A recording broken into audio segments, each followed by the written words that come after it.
I'm coming!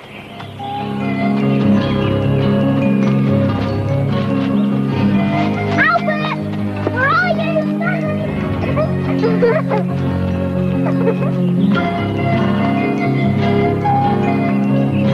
Albert! Stanley! Watch out!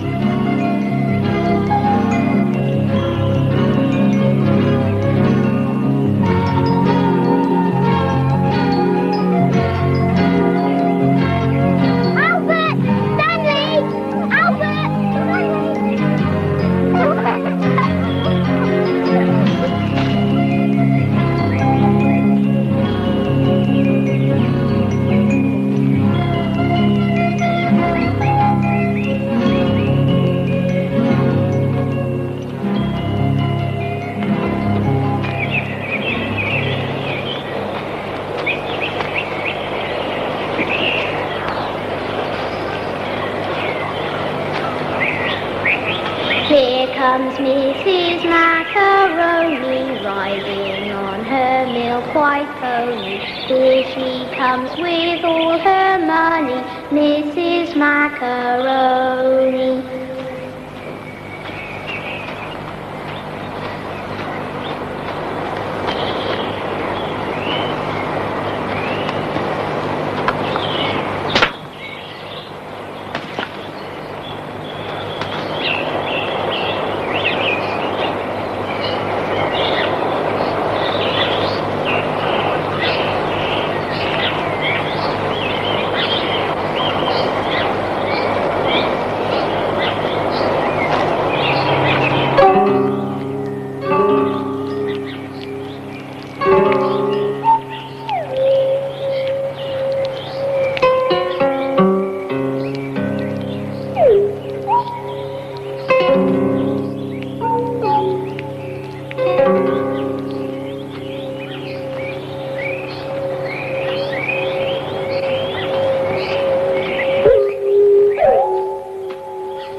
Here comes Mrs. Macaroni riding on her milk white pony. Here she comes with all her money, Mrs. Macaroni.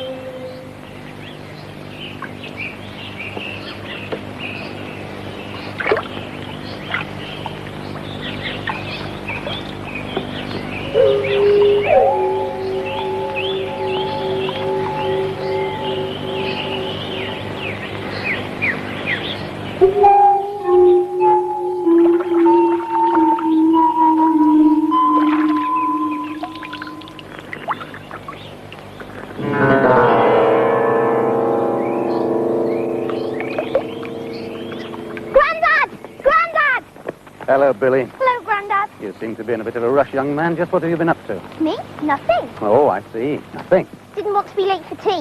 Why, what's so special about tea? Oh, come on, Grandad. You know, it's my birthday. What's in that? What's in what? Is that my present? Now, why should I be buying you a present? Oh, come on, Grandad. Stop teasing me. I said it's my birthday. You know it is. Birthday. Indeed, I'd quite forgotten. Oh, no, you hadn't. You never forget. Let me carry it. Go on. No. Oh, go on. I won't look. Is it heavy? Well, it might be. All right, then rattle it. No, I will do no such thing. You must just wait until we get home. Oh, Grandpa. Go on, then. Open it.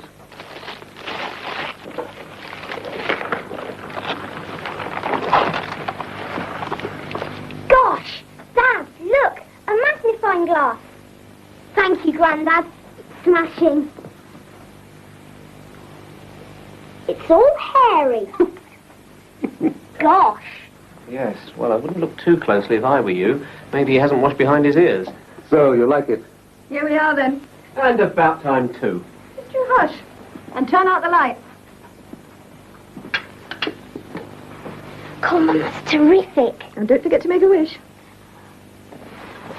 Happy birthday.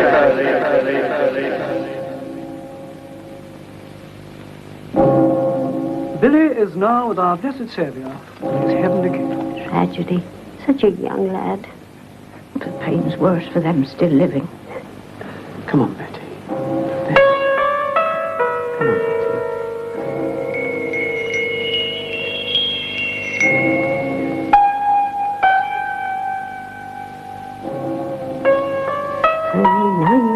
they were laughing and celebrating the lad's birthday. Diphtheria was part of it, they say. Oh, it was weak. He couldn't fight the diphtheria when it came. Why is such a thing happening to Billy? You must be brave, Mrs. Johnson. Let us therefore pray together, and not burden ourselves with the fruitless questioning of the will of God.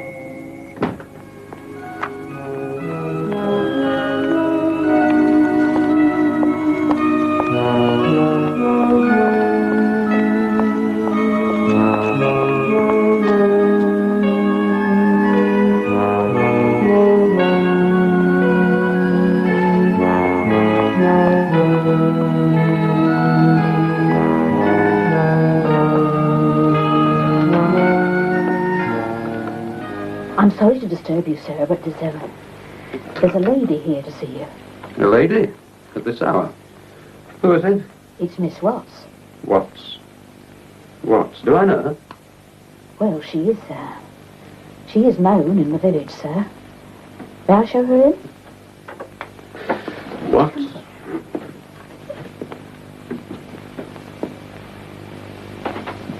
Please sit down. I'll only be a moment, Mr. Finch. I have a message from your grandson, My grandson? Billy. Billy is dead. You have a grandson, and his name is Billy. I had, and that was his name, yes. I am a medium. I have a message for you from him. Very important, he says. Very important. Is it not enough for you, woman, that the poor child is dead?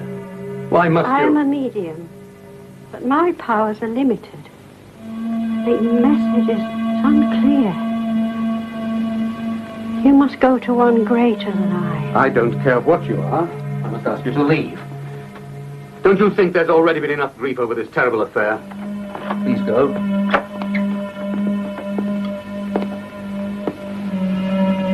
Billy wants to tell you something. He wants to contact you. Please. He needs your help. Billy needs you. It's nonsense. No. The boy's dead. He can't speak to us. It's impossible. He can't. She heard him. He's not happy. We must find out why. Please. Please, in the name of God. Betty, can't you see? Betty. You want him to be alive. You want to believe this woman Watts, this spiritualist, when she tells us we can still speak to him? Well, there's no way. Science. Oh, science, always science. Do you think science has all the answers? Because if it has, I want to know why Billy had to die. Go on, tell me why. And what if science showed us he could speak to us? This is crazy. Put it out of your mind. Scientists deal in facts. I know. Like the scientists I've heard of in some society up in London. They check the facts when people ask them to. Ask them to what? To what it means when you're told that your dead grandson is trying to reach you. They don't laugh. They're men of science. Why don't you speak to them? Please. For me. For Billy.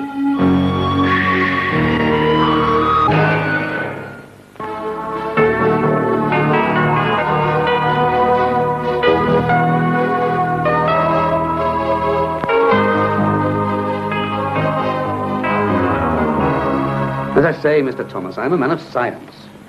I must be honest with you, I haven't much faith in this sort of thing. As a matter of fact, I'll go so far as to say that all this talk of life after death is nothing more than nonsense as far as I'm concerned. Dad, please. You could be right, Mr. Finch. You could be right. But as scientists to show that, haven't we? And as men of science, we mustn't be afraid of using unorthodox methods. Mrs. Leonard's a most remarkable medium. Maybe she and her spirit guide, Fada, can contact Billy. Mrs. Leonard, are you ready? Yes, I'm quite comfortable, thank you.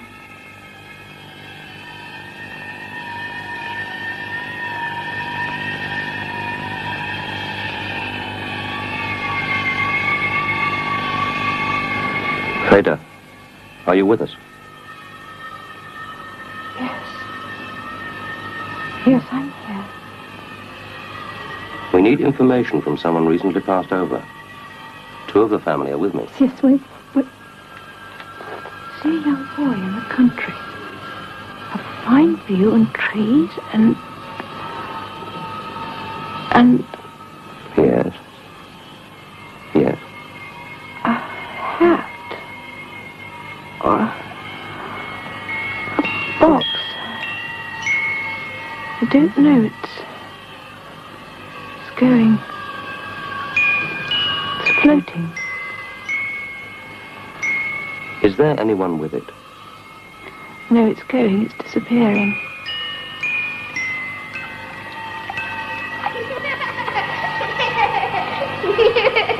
Oh, a boy.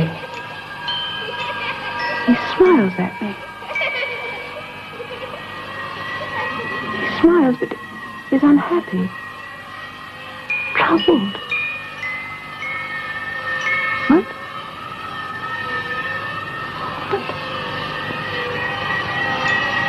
He says his name is Billy. Yes, Billy.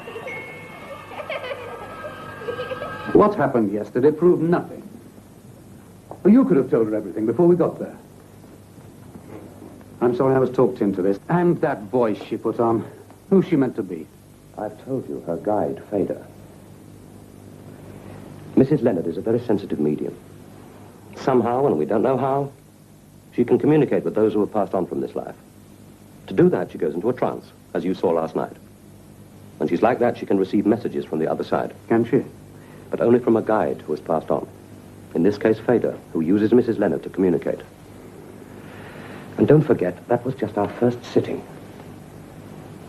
Mrs. Leonard told me she senses something very urgent. Dangerous. With your permission, I should like to continue the sittings. And if I refuse my permission? It won't make any difference.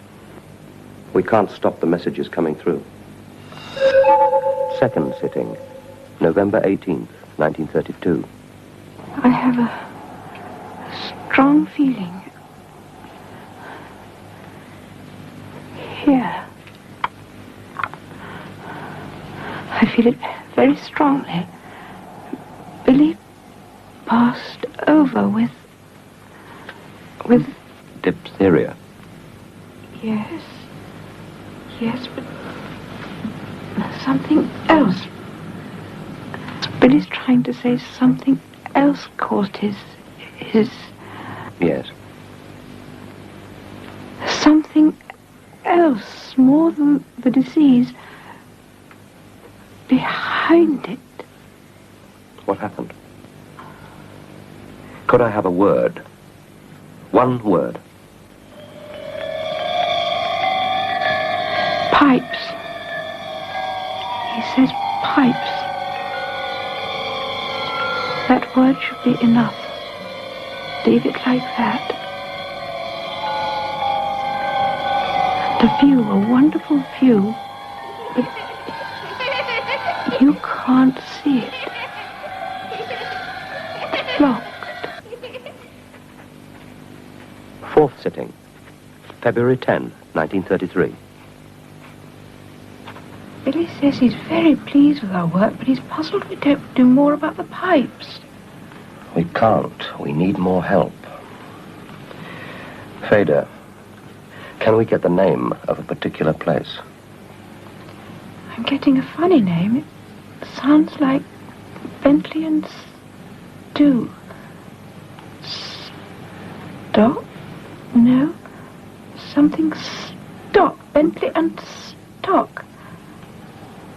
Billy's trying to make me see, to make me feel a town and a hill. Billy's going up the hill and I'm following him. He's disappeared.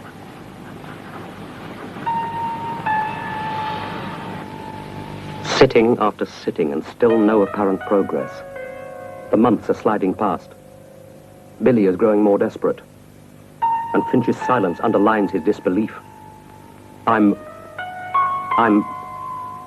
reaching the edge of despair. And those bloody pipes. Where are they? What do they mean? If only there was some way of breaking through. I must go and see Finch.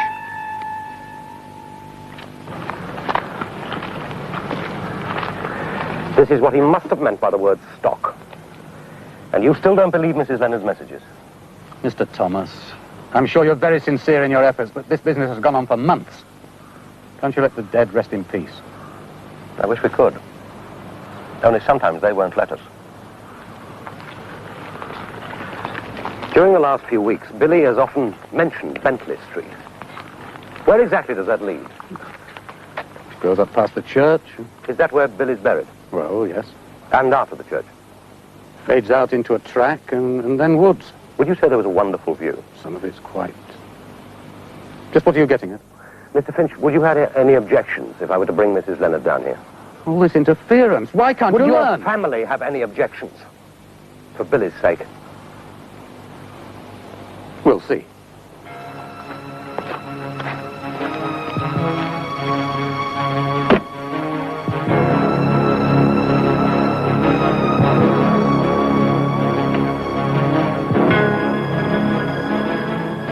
What lovely country air. Are you sure the journey wasn't too tiring? Not at all. I enjoyed every minute of it.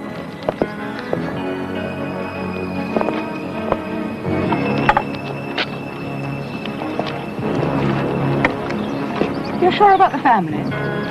There was a certain reluctance, but yes, they've agreed to meet us. Here they are. I still don't like them. Is there any harm in it? I don't know. Is there any good? I'm not convinced. I feel Billy's presence very strongly. That's hardly surprising. Mrs. Leonard, do you need to go into a trance? No, that won't be necessary. I feel his... How is he? Betty. He must go into those woods. That's where the answer lies.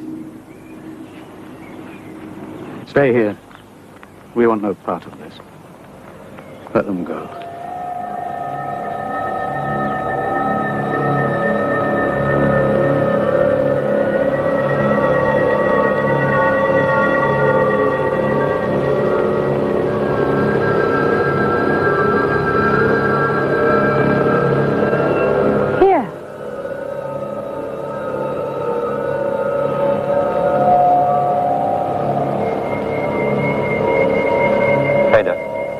Are you with us? Yes. The view is beautiful. And the pipes? What about the pipes? Billy says... Yes. Billy says the pipes are near, very near, but hidden. The view is obscured. We must turn. We must turn.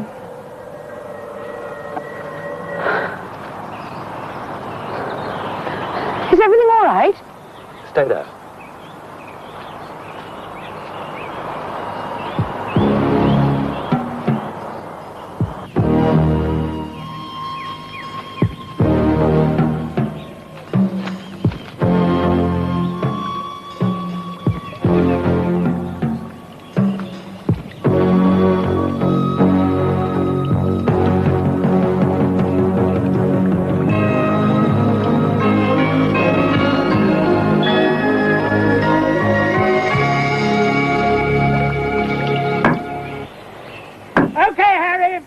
For now, you go back to the depot. I'll wait here till the pumps arrive.